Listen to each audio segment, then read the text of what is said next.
The implication of the shift of a decision by Uganda's crude oil pipeline from Hoima, Uganda, Lamu in Kenya to Hoima, Tanga in Tanzania has a direct impact on both countries. In August last year, Presidents Museveni and Kenyatta of Kenya signed the first memorandum of understanding to actualize a pipeline from Hoima to Lamu.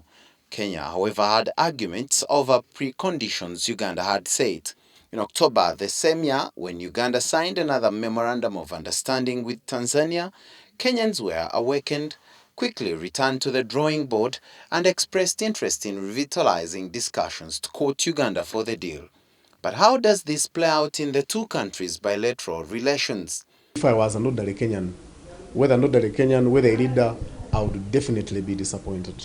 Because, I mean, there is a lot that actually they lose out of this process. And it becomes very disappointing, so disappointing for them, especially so where they had an initial understanding that this pipeline was going to pass through Kenya. Uganda's decision is a smart move and a reflection of its revenue collection.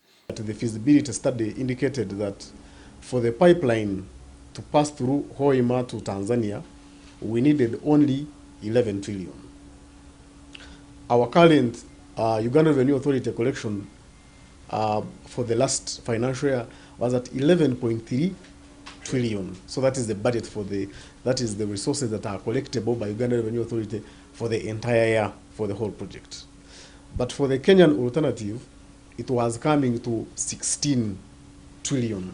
So in terms of the cost, really, even if you are the head of the household or a member of the household and you are considering your spending options, one of the key things that you would look at definitely would be an option that is less expensive. This, however, according to Patrick Katabaazi, a policy research analyst with civil society budget advocacy group, may derail Uganda's bilateral relations with Kenya.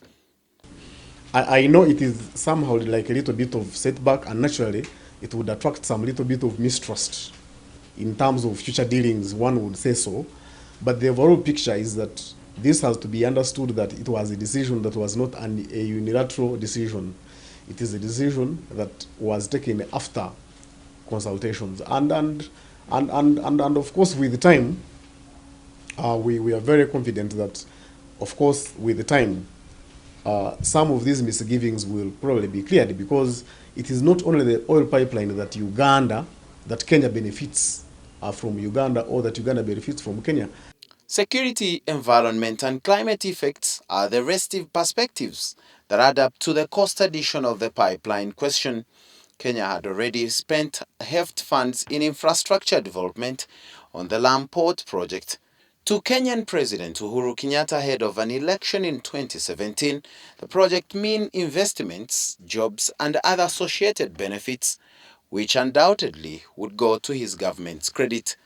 Some of the highlights of the summit included signing of Memorandum of Understanding of the Northern Corridor integration projects with Northern Corridor Technology Alliance. Aaron Stawarka, WBS Television.